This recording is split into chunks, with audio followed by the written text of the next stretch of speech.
بس جی ابھی میں جانا ہے جی السلام علیکم، کیا حال ہے بھائی کے ساتھ بہت کی حکومت پہ کیا کہیں؟ کوئی نہیں، یہ مینڈیٹ والی حکومت نہیں ہے، یہ ریورس ہوگا سب کچھ انشاءاللہ۔ سر آپ کی مشکلات ختم ہوتی عوام ختم کی ہو رہی پذیرائی ہے؟ جس کے ساتھ ہے وہ آرام سے پذیرائی جس کے ساتھ عوام کی ہے وہی گورنمنٹ آئے گی انشاءاللہ، اور یہ سب کچھ ریورس ہوگا۔ سر آپ کی مشکلات ختم ہو رہی ہیں؟ اللہ کا فضل ہے، اللہ کا فضل ہے۔ آپ کا فیصل بھائی ایک کلپ وائرل ہوا ہوا داڑھی اور بالوں کے حوالے سے، اب تو نہیں ملا ہے وہ یا پھر نہیں؟ آپ کو نہیں ملا ابھی تک؟ نہیں، میں وہی سوال پوچھوں گا۔ دیکھیں یہ اچھا نہیں لگ رہا؟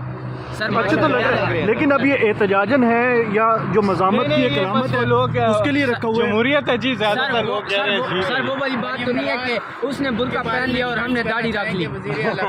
اچھا یار ایک منٹ، میں نے کہہ دیا نا مینڈیٹ سے نہیں بنے نا، مینڈیٹ والا آئے گا کام، مینڈیٹ والا آئے گا۔ سر مریم نواز تو کہہ رہی ہیں کہ کرپشن پہ زیرو ٹالرنس ہوگی۔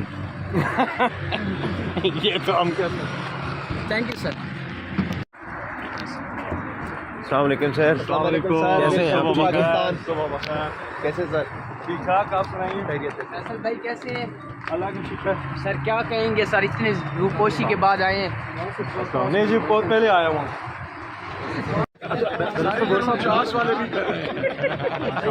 بیرسٹر گور صاحب یہ بتا دیں اگر آپ کو یہ ریزلٹ سیٹیں نہیں ملتی تو سینٹ کا الیکشن آنے والا ہے، کتنا نقصان ہوگا، کتنی سیٹیں آپ کو کم ملیں گی؟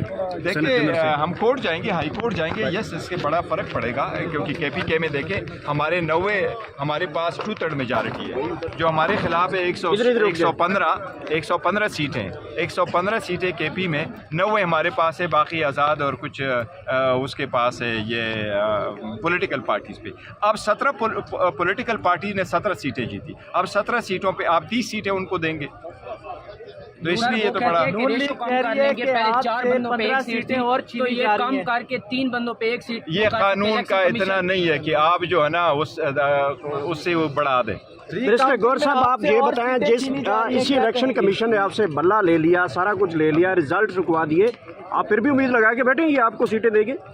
دیکھیے کیا کریں اور کہاں جائیں۔ ری کاؤنٹنگ میں لیکن سر پنجاب اسمبلی کا تو انتخاب ہو گیا وزیر اعلیٰ کا، لیکن وہاں پہ اسمبلی مکمل نہیں تھی، وہاں پہ سیٹیں نہیں وہ بھی غلط ہوا ہے، وزیر اعلیٰ بالکل بالکل بننا نہیں چاہیے تھا، پہلے یہ اسمبلی کمپلیٹ کر جاتے، ایسا ہی ہوتا ہے۔ آپ آئرلینڈ کی مثال لے لو، 3 مہینے تک وہاں اسی طرح کے ڈسپیوٹ کی وجہ سے وہ نہیں ہوا۔ آئین میں لکھا ہوا ہے کہ آپ ودن 21 ڈیز اسمبلی بلا لیں، لیکن آئین میں یہ بھی لکھا ہے کہ پریزیڈنشیل الیکشن ودن 1 منتھ ہو، لیکن لاسٹ ٹائم جب الیکشن کا ہم نے کہا کہ 90 ڈیز میں ہو، انہوں نے کہا آرٹیکل 254 میں لکھا ہوا ہے کہ اس وقت میں نہیں ہو سکتا تو فرق نہیں پڑتا۔ یہ ابھی کیا فرق پڑا کہ آپ 21ویں دن کے اندر اندر الیکشن اسمبلی اجلاس بلاتے، آپ ان کو کہہ دیتے 2 دن کے اندر اندر کیس کا فیصلہ کرتے پھر الیکشن بھجواتے۔ جہاں ان کو سوٹ کرتا ہے وہ اپلائی کرتے، جہاں سوٹ نہیں کرتا اس کو نہیں اپلائی کرتے۔ اگر ہمارے خلاف فیصلہ ہے تو obviously ہمارا رائٹ ہے۔ کاؤنٹنگ میں آپ سے قومی اسمبلی کی 2 نشستیں اور چھینی جا رہی ہیں، کیا کہیں گے اس پہ؟ آپ کوئی ایکشن ہی نہیں لے رہے؟ دیکھو الیکشن کمیشن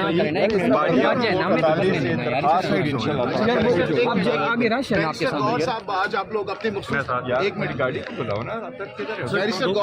بیرسٹر گور صاحب آج آپ کا الیکشن کمیشن پہنچے ہیں مخصوص نشستیں واپس لینے کے لیے، تو کیا کچھ اندر ہوا اور کتنے پر امید ہے مخصوص نشستوں کے حوالے سے اور حکومت بنانے کے حوالے سے؟ دیکھیے آج 6 کیسز لگی تھیں، لیکن 6 کیس میں ہمارا جو سنی اتحاد کونسل کا کیس لگا ہوا تھا وہ نہیں لگا ہوا تھا، وہ اپلیکیشن نہیں ہے۔ ہم 4 اپلیکیشن ان کے سامنے بھجوا چکے تھے، جس میں ہمارے 86 سے نے وہ جوائن کیا سنی اتحاد کونسل کو، 107 ہمارے پنجاب سے جوائن کر چکے، 90 ہمارے کے پی کے سے جوائن کر چکے، 9 ہمارے سندھ میں جوائن کر چکے۔ ان سب چیزوں کے باوجود انہوں نے الیکشن بھی نہیں کی اور آج کیس بھی نہیں لگایا تھا۔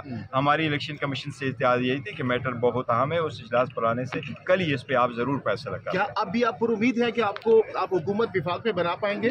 اگر الیکشن کمیشن نے جلد سے جلد فیصلہ کر لیا اور ہماری ریزرو سیٹیں بھی ملے اور 45 کا الیکشن ڈکلیئر ہوتا تو ہم کر دیتے۔ میں تو یہی کہہ رہا ہوں کہ آپ اسمبلی کیوں بلا رہے 29 کو؟ اسمبلی کا اجلاس اس وقت تک روکے جب تک آپ یہ فیصلہ نہیں کرتے۔ پہلے جب آپ نے 90 ڈیز الیکشن کیا، جب کلیئر کٹ کنسٹیٹیوشنل مینڈیٹ تھا، تو آپ کہتے رہے کہ فرق نہیں پڑتا، آرٹیکل 254 میں لکھا ہے کہ جو چیز وقت دیا ہوا ہے اس کے دوران نہ کرو تو انویلڈ نہیں ہوتا۔ اب پھر 21ویں دن کیوں بلا رہے؟ یہ تو پریزیڈنٹ کا ثواب دید ہے، وہ بلائے، وہ آپ پہلے ہاؤس کو تو کمپلیٹ کرو اس کے بعد بلاؤ۔ اچھا بیرسٹر گور صاحب بتائیے گا کہ آپ کی جو سیٹیں ہیں جیتی ہوئی